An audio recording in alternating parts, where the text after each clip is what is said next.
and they love competing with each other to see whose box can not emit the least amount of sound.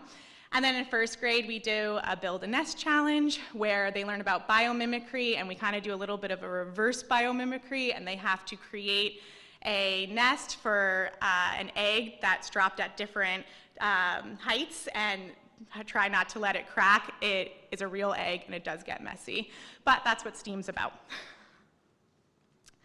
So I just talked a lot about all the science and experiments and everything that they learn with technology, but STEAM also is about preparing them for the future and giving them these really important skills: critical thinking, creativity, collaboration, communication, and problem solving. Students, every single time they come into STEAM, work in groups, and they have to learn how to listen, to advocate for themselves, to compromise when there's a problem that arises. It encourages that out-of-the-box thinking. We give them those real-world problems, and they have to think creatively about how they're going to solve that, and their first idea might not work, and their second idea might not work, and they have to keep trying until it's what they want it to be, and that, again, promotes a growth mindset. Like I said, we try to do a lot of real-world challenges so that it connects to what their lives are like outside of school, and that is especially seen this week. We're celebrating STEAM Career Week, which was an initiative that we started last year where we invite community members and parents into the classroom to talk about their STEAM career. So that's been happening all week in all of the STEAM labs, and the students have gotten to see what maybe future careers they would like to have, and how it connects to what they're already learning in STEAM. And this is just some of the impact that we've seen since starting the program. There's a lot of high engagement in STEAM. When students don't have a STEAM unit, I am constantly asked, when do we get back to STEAM? When can we have STEAM again? I just feel like it's because we make it fun and relevant for the students. The dedicated lab time has been so important. I used to be a kindergarten, first grade, and fifth grade teacher, and anytime that I would try to do a science experiment in my classroom, it was so difficult because I didn't have the materials or the space or the time to prep it. So the students are getting way more authentic science lessons and experiments than they ever would have if it was in the classroom. The middle school science teachers have consistently been reporting to me that the students are more prepared coming to science in the middle school, which has been great to see. The NJSLA science scores have risen, which is great. Not the point of it, but it's amazing that that has been a positive result of it. Collaboration skills have been used in other places besides STEAM. In classrooms and at recess, teachers are seeing that students are able to communicate better with each other because they have practiced these skills in STEAM so much. And one of our district goals is talking about authentic learning, which is clearly a lot of what we do in STEAM. Which brings me to that at the beginning of the year, we were introduced to our new goals by our committee, and the one goal that really jumped out at me was goal number 4, which is to connect educational opportunities to real world through inquiry and project-based learning that develop critical thinking and problem-solving skills. And I thought, oh, that's STEAM. So I'm happy that the committee recognizes that that's super important for students, because I believe that too. And that's what STEAM was based all around, was this goal, even though that goal wasn't thought of yet when that happened. So I know you just listened to me talk all about the STEAM program, but like we said, it is amazing to listen to students talk about how much they love STEAM and how STEAM has impacted them. So I have Harris and Iris here. And Harris, I'm excited that a 5th grader can talk to you, because Harris has now experienced every year of STEAM, and that he's the first grade that has done that since it started 5 years ago. And when I was talking to Harris about this, I explained that to him, that before he came to Jefferson, there was no STEAM, and he said, I can't imagine school without STEAM. So Harris is going to share first, and then we'll hear from Iris.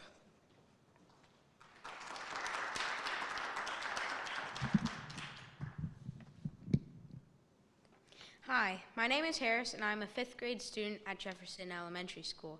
STEAM is my favorite class because it's exciting, creative, and challenges me to think in new ways. We get to design and build projects, solve problems, and use our imagination to create something from our own ideas. We are able to push ourselves to think harder and do things we never thought we could. In STEAM, we work a lot in groups. I really enjoy working in groups because everybody brings different ideas when we plan. It's fun to hear what everyone else thinks and to figure out a solution to the problem together. STEAM has helped me learn to communicate better, share ideas, and listen to others. What makes STEAM different from all other subjects and classes is that it's hands-on. We are given challenges about real-world things and use the design process to solve them. We learn about different science topics and do a lot of experiments. We also do coding and robotics in each grade. When it's the start of a new STEAM unit, everyone in class is excited to go to STEAM. STEAM has also taught me to have a growth mindset and have grit. I've learned that mistakes are part of the process and it's important to keep on trying. I've used these skills in other classes too. In math, I was working on a really difficult long division problem that had way too many steps. It wasn't working at first, but I thought of STEAM and how we keep trying even if your first idea doesn't work, or your second, or your third, or however many times it takes. I did eventually figure it out because I knew to keep on going even though it was tough. One of my favorite STEAM projects was in first grade, Boxatex. Mrs. Schumann taught us the design process and allowed us to use our imagination to build something completely out of cardboard. Even though it was 4 years ago, I still remember how fun and exciting it was to work with our group through the design process. One of my other favorite projects was in 4th grade. We had to build boats that floated and held weight.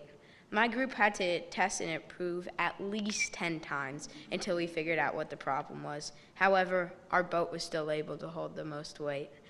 STEAM has taught me to think creatively, work collaboratively, and never give up.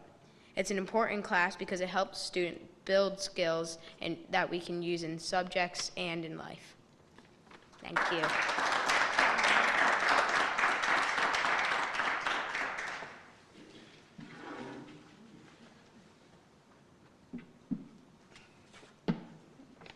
Hi, my name is Iris, and I am a 3rd grader at Jefferson. I love STEAM because we get to learn new things that I never knew before. We also do a lot of fun experiments. One of my favorite experiments was in 2nd grade, when each group got a plant and had to water the plant with different kinds of water. My group had food coloring water, and our plants still grew, but the soil and roots turned red. Another group used salt water, and we learned you should never give a plant to salt water. One of my favorite science lessons was when we learned about pollination in 2nd grade. We had to build fun structures to move pollen from a flower to another. It was so much fun. In STEAM, we also learn how to work in groups. I've learned it's important to listen to everybody's ideas and compromise so we can make our projects even better. I really love STEAM because it makes learning fun.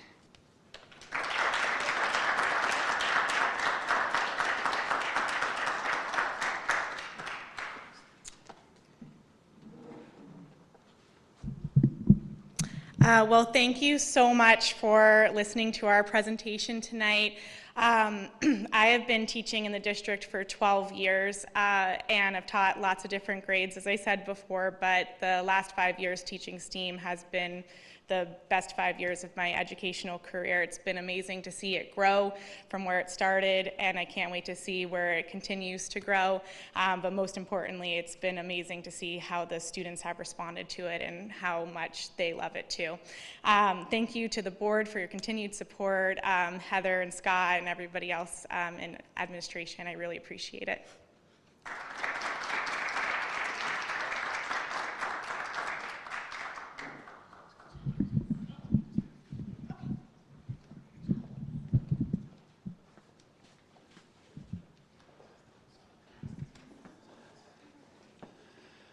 Thank you, Ms. Schumann. Thank you, Harris and Iris. That was outstanding. Well done.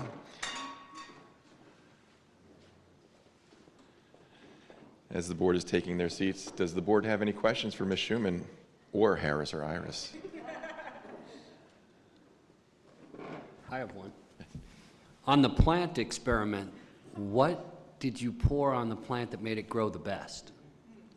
Do you remember what you might have used? Was there anything specific?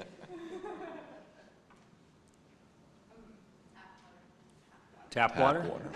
That makes good sense. All right, thank you. Great job. Thank you.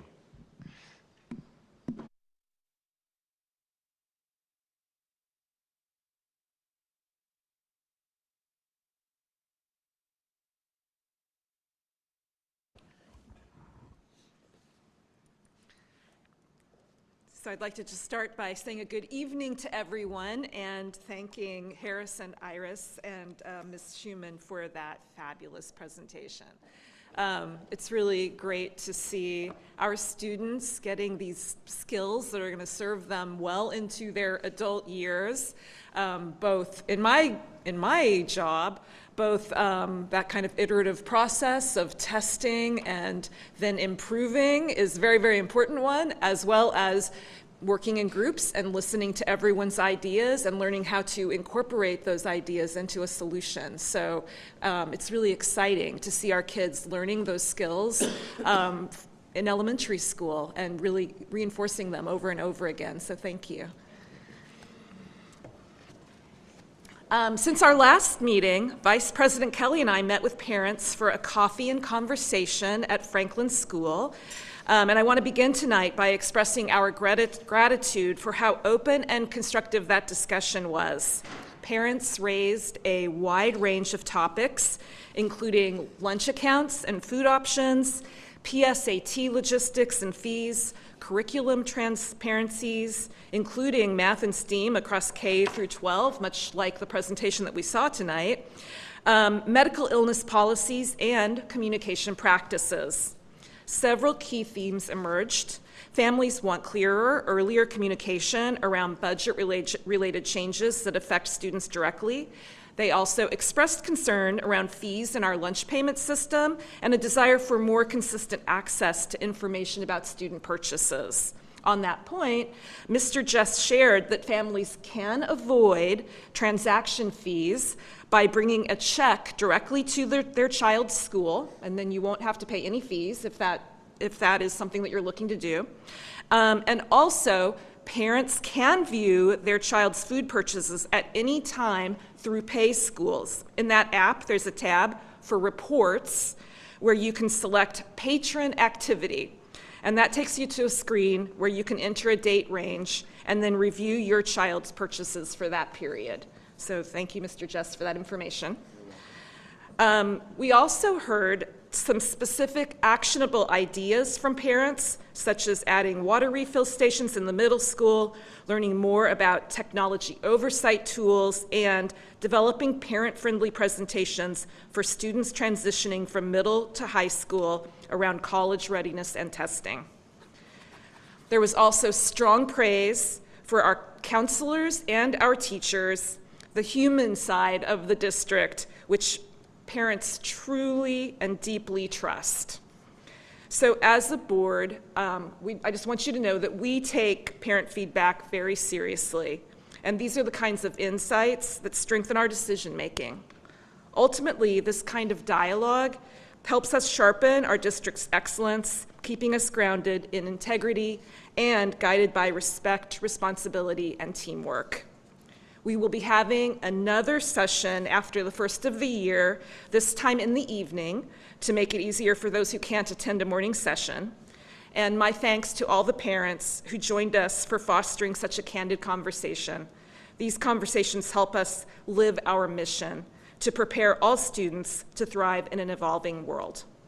And with that, I pass it over to the superintendent for the superintendent's report. Thank you, President Cohn.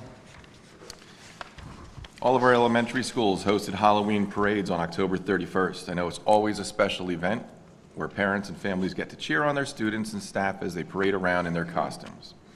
We want to thank all the parents and guests who have visited our elementary STEAM labs this week for STEAM Career Week. Our goal is to expose students to a wide range of career opportunities within the STEAM field, while also highlighting the diverse backgrounds of professionals in those fields. This effort highlights the strength and benefit of our partnership between our schools and community. As always, the happening in the schools at the primary centers, students recently honored veterans, both from Summit and around the world, by recognizing their service and sacrifice. Students are now preparing for an annual Day of Giving and an event that teaches young scholars how communities unite, support one another. At Brayton, students celebrated the end of the fall disc golf season by holding a doubles tournament at a park in Basking Ridge, and third graders enjoyed the field trip to the Environmental Educational Center as the culminating activity for a science unit on habitat and animal behavior. Franklin Elementary School is sharing examples of commitment to community service in our schools. The Kindness Crew hosted a Halloween candy drive where students collected wrapped candy and donated to Grace in Summit, and also hosted its annual Turkey Trot food drive where students donated non-perishable food and hygiene items to Grace. Jefferson Elementary School today, 4th and 5th grade world language students at Jefferson welcomed special guest speaker Maricel Chalice, who was a decorated U.S. Army Reserve colonel and the first Latina National Guard Black Hawk helicopter pilot. She shared her story and fielded many questions from students who were very interested in learning about her career. In Lincoln Hubbard, students had a busy and exciting month filled with learning and community involvement. 4th and 5th graders began their Circus Minimus residency. Students also honored veterans by writing heartfelt thank you letters delivered to local American Legion halls. Academic highlights include 2nd graders discussing kindness and inclusion through Catherine Ashtashi's book, 1 and 1st graders diving into their small moments writing unit while sharpening their phonics skills. At Washington, the school focused on wellness, creativity, and cultural learning. Families joined a PTO-hosted wellness walk at Tatlock Track, featuring a cheer from the school's Spirit Squad. Students met author Sylvia Chen, who read her book, Tricky Chopsticks, and led a hands-on activity. The school celebrated Hispanic heritage through engaging lessons, enjoyed festive Halloween events, and participated in STEAM Career Week. At the middle school, students reflected on their outdoor education experience during Stokes Night, reconnecting through videos, songs, and stories. And the school also honored veterans with a special assembly featuring performances from 8th grade band, chamber orchestra, and bel canto choir, and tributes from the student council. I want to thank members of the Board of Education who attended and were able to see firsthand the talents of our students and their appreciation for our veterans. At the high school, in conjunction with Domestic Violence Awareness Month, Summit High School hosted a special presentation featuring Julie Myers, CEO of One Love Foundation and former UVA women's lacrosse head coach. Julie shared powerful insights on preventing relationships abuse and promoting healthy relationships. All students attended the assembly during the school day, and parent presentation was offered in the evening. In the arts, Summit Art Community has been thriving. Students visited New York City to explore the Whitney Museum and photography galleries, while theater and music students attended an inspiring performance of Ragtime at Lincoln Center. Elementary student artists also designed artwork for Thanksgiving dinner at Grace. SHS student musician Luka Milanikoff performed on alto saxophone in Atlantic City with the All-State Jazz Band last weekend and will perform again Friday night at NJPAC. The following SHS student vocalists were accepted into TCNJ Honors Festival Choir: Emily Vegter, Nita Vachel, Elise Cohen, Iker Contreras Mendina, Gabriel Lopez da Costa, Adam Daniel, and Ryan Shan. These students will be performing with talented musicians from over 50 different communities and will attend clinics and master classes conducted by the TCNJ music faculty and perform on the TCNJ's beautiful campus. Opening night on the theater for the high school's department, the performance of Shakespeare As You Like It is tonight at 7 p.m. Additional performances will be this Friday and Saturday at 7 p.m. And the middle school theater department is excited to present their fall production Witches in Salem next week. Performances are Friday 11/21 at 7 p.m. and Saturday 11/22 at 2 p.m. and 7 p.m. And finally, in the world of athletics, our boys varsity soccer and varsity football teams are in the sectional finals tomorrow. Boys soccer plays Cranford tomorrow here at home at 3 p.m. Varsity football travels to Westmora Central to play tomorrow at 7:30 p.m. And we had a wonderful National Signing Day occurred this week where 10 students signed their letter of intent to continue their academic and athletic careers in college. Mary Manahan, College of Holy Cross for lacrosse. Ryan Bancone, St. Joseph's University, lacrosse. Robbie Kivett, Fairfield, lacrosse. McKenna Welsh, Taylor University volleyball. Joan Conniff, Providence College, lacrosse. Emma Busam, Arizona University, lacrosse. Francesca Arcella, Colgate University, lacrosse. Sarah Scallon, University of Vermont, lacrosse. Audrey Kerrigan, Lafayette College, cross country, track and field. And Jake Reimhold, Sacred Heart University for lacrosse. And that concludes my report for today, Madam President. Mike. Yeah. It's just, I think, battery. Thank you. Thank you so much, Superintendent Huff.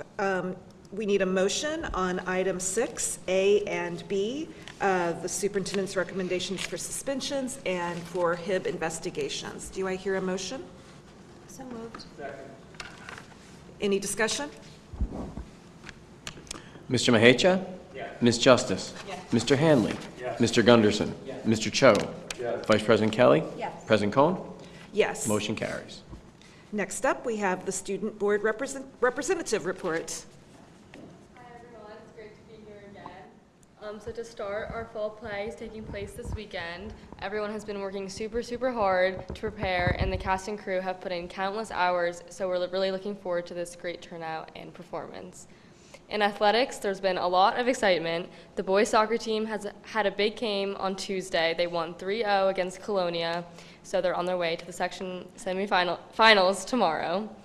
Talking about section finals, our football team is heading there this weekend, and we wish them the best of luck. The cross-country team is also having a great season. Ella Ryan and Nico Vandoni both qualified for the League of Champions meet, so they will be competing on Saturday. We've also wrapped up several other fall sports seasons, including field hockey, girls soccer, and gymnastics. There's definitely a lot to be proud of, and it's a great time to be a Hilltopper. Academically, we just finished the first quarter and began the second on Monday. Students are also participating in field testing for a new technology of NJSLA Wednesday through Friday this week. We've also recently celebrated Veterans Day. A student performed a beautiful song in the hallway during lunch to honor our veterans, and Ms. Grimaldi gave an amazing speech in the morning to remember the importance of our community and the people that fought for our country. Student Council recently hosted our annual Halloween assembly, which was a huge success. Sports teams participated in a short choreographed dance competition that was judged by teachers. The event was full of school spirit, creativity, and a lot of laughter, and in the end, the gymnastics team took home the win. Overall, it's been super busy but exciting at the high school. It's been full of school spirit, success, and just enough homework to keep us all humble. Thank you. Thank you so much.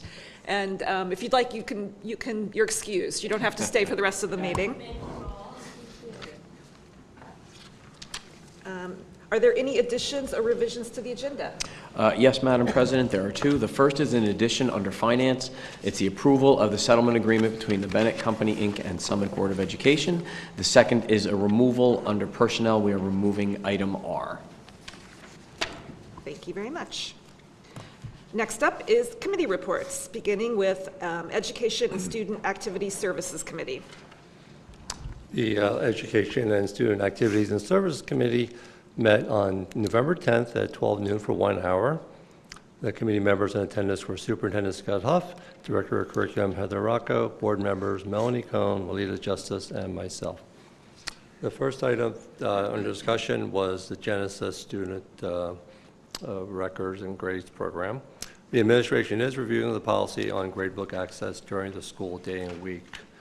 Second item is the K through 12 Holocaust curriculum. Staff is doing a review of our curriculum across K through 12 on the Holocaust to confirm compliance with state curriculum requirements. Some adjustments were noted for grades 4 and 5 materials. Most recently, last week, November 4th, was a professional development session for the district. The elementary teachers and instructional aides had a session on AI. Middle school staff on training for the ongoing NJSLA adaptive field tests, improving student discussions, and training on department-based vertical articulation for grades 6 through 12. For the high school staff, they had training also for the upcoming NJSLA adaptive field tests, a session on communicating with families, and a department-based vertical articulation for grades 6 through 12, which is really related to the course sequencing as kids progress through the middle school and high school. Based on the comment on next item is class size. based on comments from the October's board meeting from parents expressing their concern around class sizes at Brayton Elementary for second and third grade, the committee requests the administration to review what the numbers are for our peer school districts, status at the other elementary schools in Summit, and what has been the class size ranges historically. Discuss what could be done to mitigate the concerns expressed by the parents. Superintendent Huff to follow up and work with Brayton staff on potential next steps. Next item was the athletic update for the high school and middle school. Athletic Director Allison Flockhart provided an update on participation and highlights for the fall season. There are a total of 604 total fall athletes at both the middle school and Summit High School, with football, soccer, and cross-country having the largest number of students participating. At the high school level, there are 30 varsity sports, including cheerleading, and 6 at the middle school. And over a dozen more JV and freshman teams are at the high school also. And these numbers do not include our Unified Sports Program, which has been expanded the past few years. And as noted by Superintendent Huff, November 12th was National Signing Day, and as always, a number of our summer high school seniors will formalize their plans to continue in their sports in college. In September, also had a formal media day for fall sports with both team and individual pictures with a professional photographer. And the last item noted was the K-5 STEAM presentation that was presented by Kristen Schumann. The no items for board action, and the next meeting will be December 11th at 12 noon. Any questions from board members? Comments? Thank you. Thank you, Mr. Cho. Next is the Operations Committee. Thank you, Madam President. The committee met this past Monday, November 10th at 2 p.m. for 1 hour and 45 minutes. Attending the meeting included our superintendent, our business administrator, the assistant business administrator, as well as Eileen Kelly and myself. And unfortunately, one of our esteemed board members had a work conflict and was unable to attend, Mr. Mahecha. The items discussed on the month's agenda include the following. Agenda item number 1, which was the primary bulk of the meeting, was a presentation made by our district's auditors recapping the findings of their annual review of the district's finances for the fiscal 24-25 school budget that, of course, closed in June of 2025. Most importantly to all of us on the board here and the administration, after the extensive audit over the period of a couple weeks, the auditors did share their findings with one recommendation for action, and that was the following. When reviewing student activities accounts, and I believe this was related to Flash in particular, SHS did not deposit all the collections within 48 hours of receipt.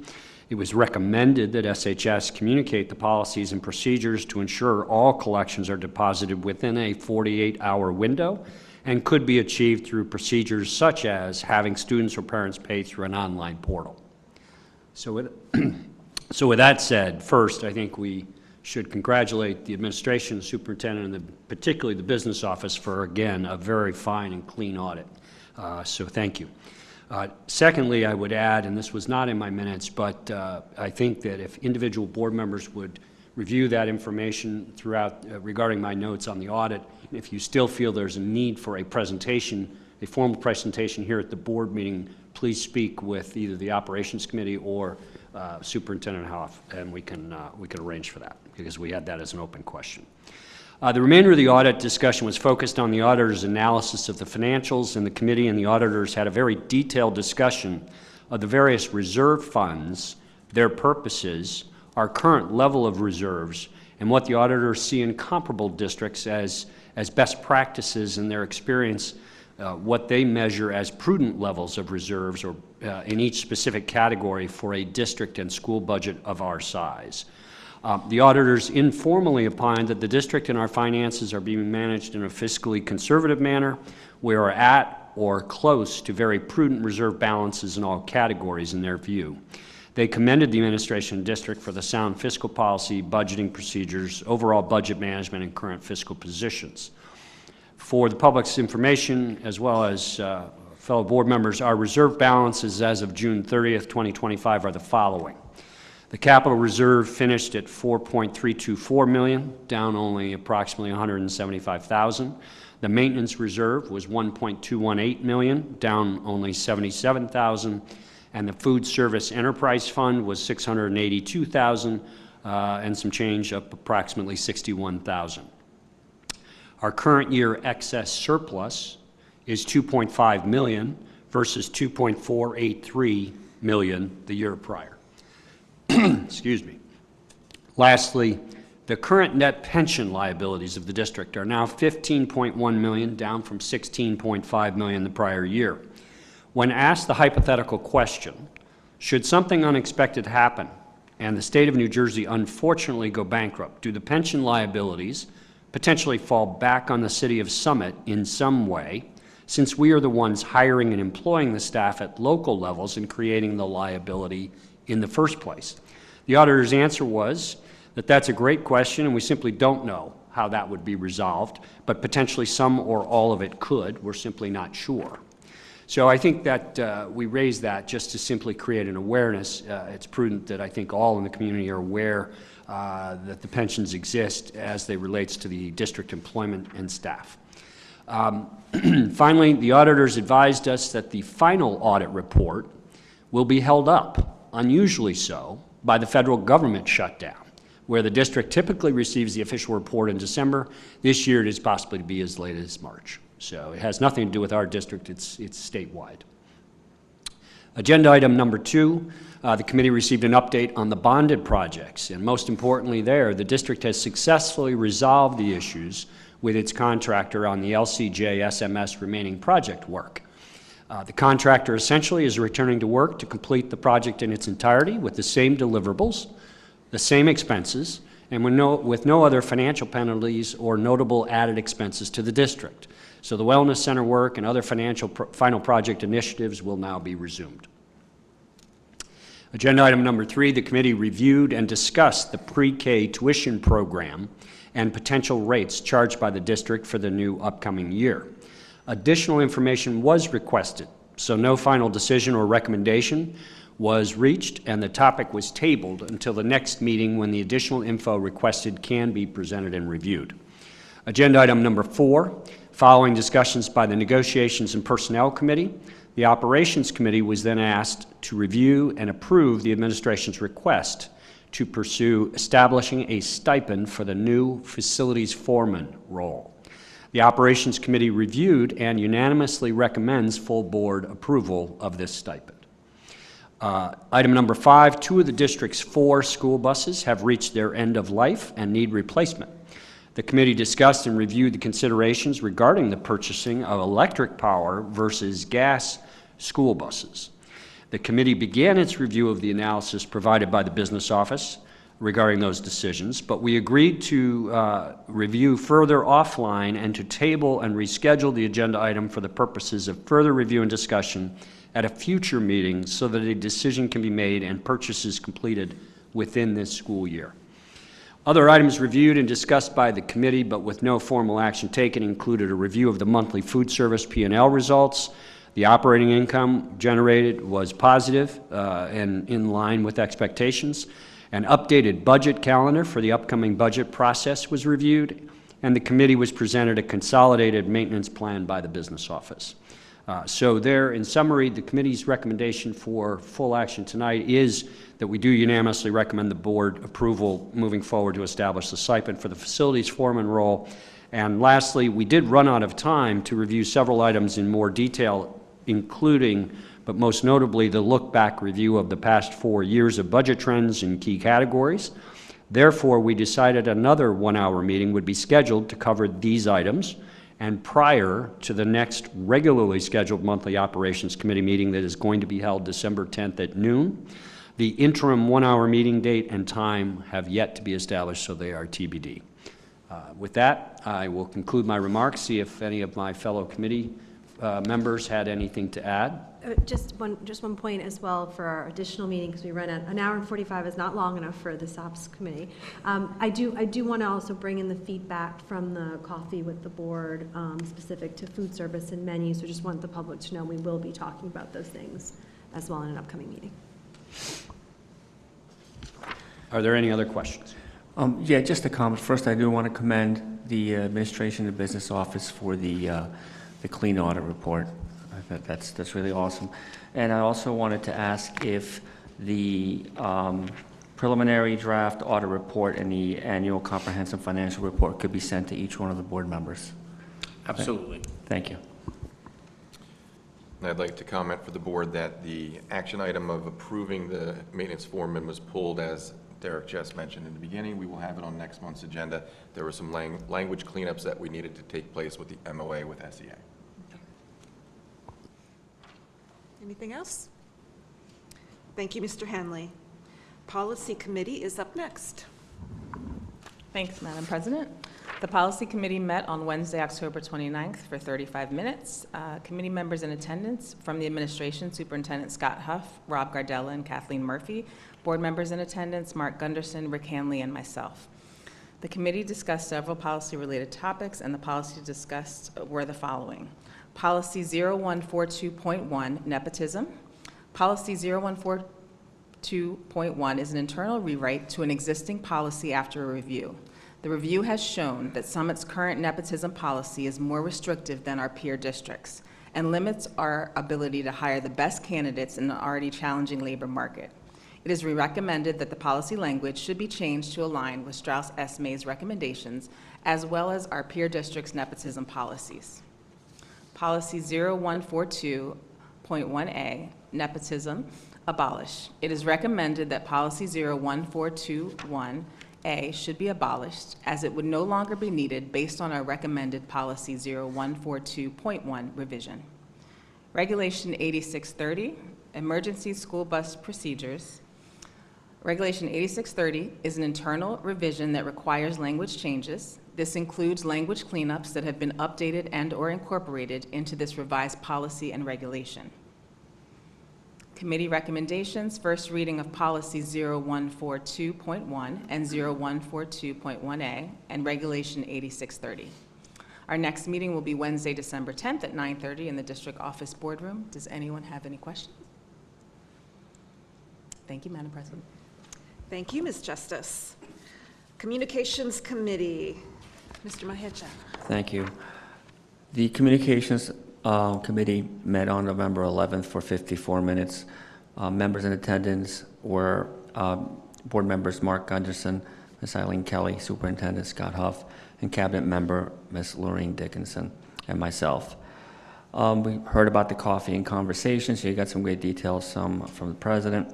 Board President Ms. Melanie Cohen and Vice President Ms. Eileen Kelly attended a coffee and conversation session held at Franklin School on October 24th. Turnout was good, and there was high engagement.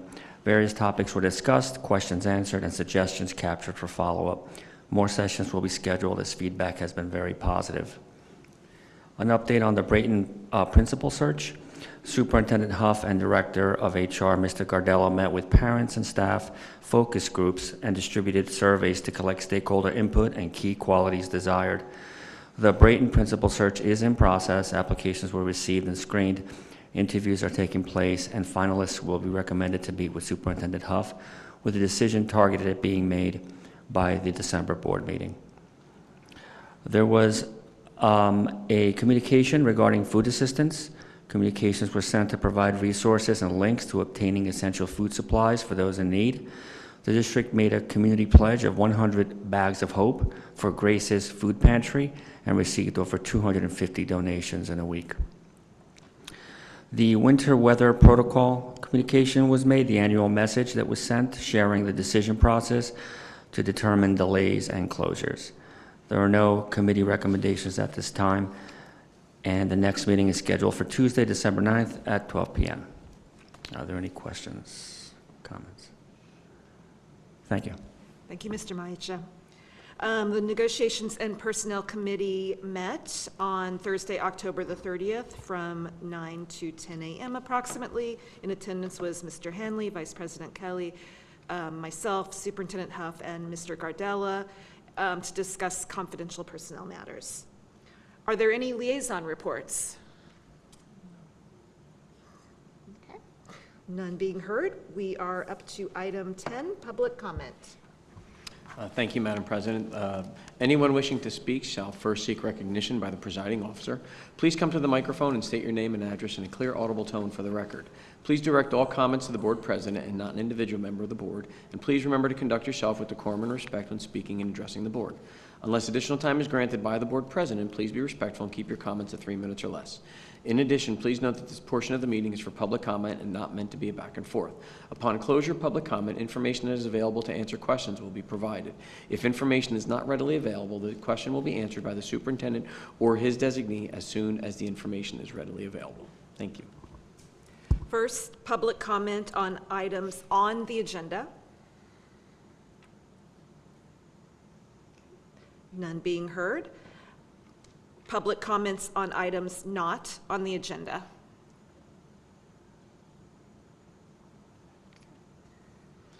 So none being heard, we can close public comment. Do we have a motion? So moved. Second. Any discussion? All those in favor? Aye. Any opposed? Any abstentions? Motion carries. Item 11, approval of board minutes. Do we have a motion? So moved. Any discussion? All those in favor? Aye. Any opposed? Any abstention? Motion carries. Item 12, curriculum, instruction, and program. Do I have a motion? So moved. Second. Any discussion? Mr. Mahecha? Yes. Ms. Justice? Yes. Mr. Hanley? Yes. Mr. Gunderson? Yes. Mr. Cho? Yes. Vice President Kelly? Yes. President Cohen? Yes. Motion carries. Item 13, finance, items A through M with the changes noted by Mr. Just earlier. Do I have a motion? So moved. Second? Second. Any discussion? I just want to clarify, Mr. Just, I'm sorry, could you repeat change the agenda? Sure. Under finance, we're adding item N, approval of settlement agreement between the Bennett Company and the Summit Board of Education. Okay, got it. Thank you. You're welcome. All right, Mr. Mahecha? Yes. Ms. Justice? Yes. Mr. Hanley? Yes. Mr. Gunderson? Yes. Mr. Cho? Yes. Vice President Kelly? Yes. President Cohen? Yes. Motion carries. Item 14, school board operations, items A through C. Do I have a motion? So moved. Second. Any discussion? Mr. Mahecha? Yes. Ms. Justice? Yes. Mr. Hanley? Yes. Mr. Gunderson? Yes. Mr. Cho? Yes. Vice President Kelly? Yes. President Cohen? Yes. Motion carries. 15, items A through S with the change discussed earlier by Mr. Jess. Do I hear a motion? So moved. Any discussion? Mr. Mahecha? Yes. Ms. Justice? Yes. Mr. Hanley? Yes. Mr. Gunderson? Yes. Mr. Cho? Yes. Vice President Kelly? Yes. President Cohen? Yes. Motion carries. 16, first reading of policies as noted by the policy committee. Do I have a motion? So moved. Second. Any discussion? Mr. Mahecha? Yes. Ms. Justice? Yes. Mr. Hanley? Yes. Mr. Gunderson? Yes. Mr. Cho? Yes. Vice President Kelly? Yes. President Cohen? Yes. Motion carries. I do not believe there's any need for executive session tonight, so we are going to have a motion for adjournment. So moved. Is there a second? Thank you. Any discussion? I just wanted, before we end the meeting, if it's okay, I wanted to give the board a brief overview, and I've been able to speak to a couple people as well as Superintendent Scott Huff about an event I attended at New Providence High School, which was a conversation by a group called Mindful Generation. And I think it's really pertinent because we recently updated our device policy across the district, and in New Providence as well, they have basically a like-to-like policy. But this event was, I think, really, I would say, a great symbol of partnership between the school, the parents, and then the city. The night was a conversation around screen time, delaying screens for children, not just in the school, but how we operate as parents. The superintendent kicked off the night. The assistant superintendent was there. About half a dozen teachers. The school nurse spoke about just how she's now more inundated with mental health issues, and so I really wanted to highlight that I think it's a great event that we could potentially look at if the Ed Committee could find a little bit more out about that event, I'm happy to share more details. I know we do our own wellness symposium, and I think that it has a similar feel, but there's a lot more partners that were involved here. And again, just this is a hot topic, and it's a really critical one. I have little ones that will sort of endure all the really shocking, information that's just coming out about devices, and particularly smartphones, and the impact on anxiety, depression, and unfortunately suicide. So I think we've done a great job with our policy, and if the Ed Committee could also look at this event for something to potentially kind of explore and mimic, that would be great. Thank you. If anyone has any questions, comments, let me know. Thank you, Vice President Kelly. Thank you. I just have two quick things. One is I just wanted to mention the great opportunity we had to attend the Veterans Assembly at the middle school. It was really well put together, very touching, and we honored many of our veterans, including, thank you for your service, Mr. Cho here with us, Mr. Cho, and it was really special, and it was really great to see kids witnessing, what a privilege we have to have the freedom that we enjoy in this country, thanks to the great veterans and those that are in service and sacrifice for us. And I think it also serves as an example to kids as, how important that is, and maybe I'm sure it had an influence on them as they continue their education here in Summit. And then the second thing, so thank you for that, and I heard of many great celebrations across the district, and I really think that that's really an incredibly positive thing to do, so thank you for having that.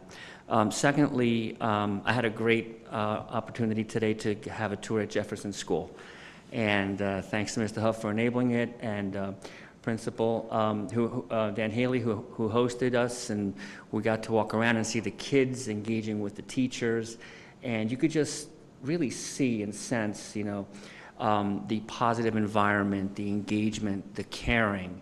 Those intangibles you have to be there to witness. Now, my kids all went through Jefferson, and it was that way when I was there, but it was really great to see it still in motion, strong, and I really appreciated that. So I just wanted to acknowledge that and thank, again, Mr.